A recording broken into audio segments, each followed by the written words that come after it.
Hope you're having a great day today. In this video, what I'm going to do is I'm going to relate the solving of the Rubik's Cube with Christianity. Interesting analogy that I came up with as I was learning how to solve this.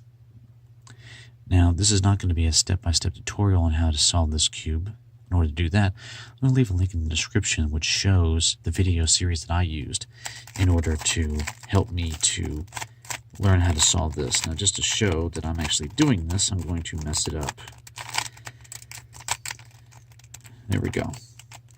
So, as the first step, what I'm going to do is solve the cross, which the foundation of the Christian faith is based on the cross of Jesus, the fact that he sacrificed his life for all of us, and that is what ultimately leads to eternal life.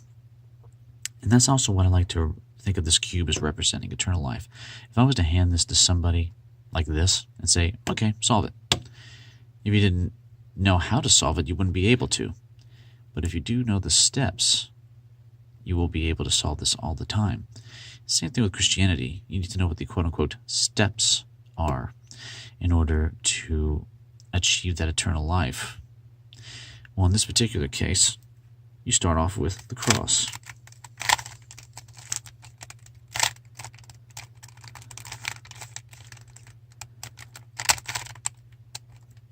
Which, as you can see, the cross is solved. Now, once you have put your faith and trust in Jesus, that'll build up the foundation of your faith, which, as you will see next,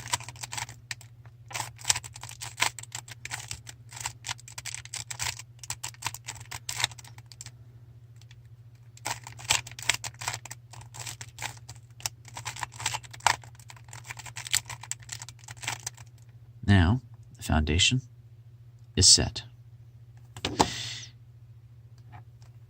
Now you can also see the foundation is definitely solid all the way around.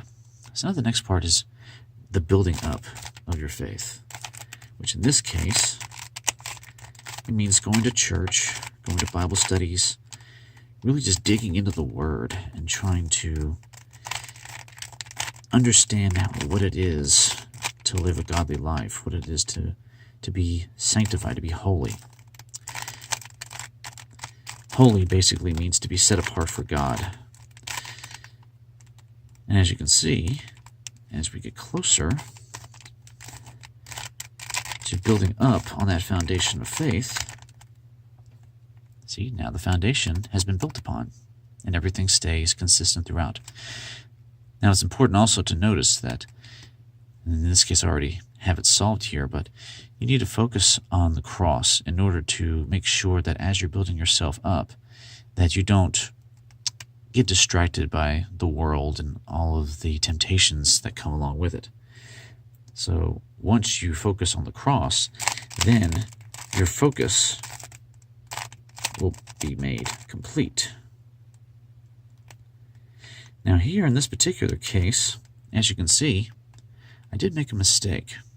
However, this is the one amazing thing as part of an illustration of solving this Rubik's Cube, is that if you were to make a mistake, all you have to do is go back to the cross, go back to the previous steps,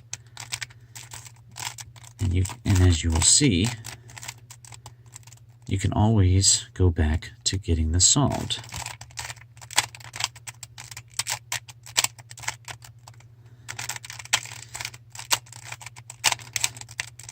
So as I was saying previously,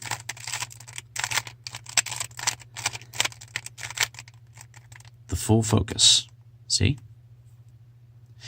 And as you can see, once again, everything is being built up. Now the last part is going to be the hardest part, which is forming out this top layer.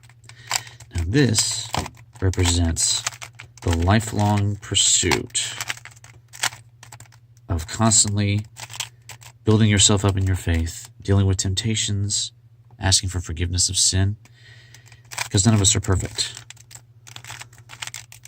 We're all going to mess up.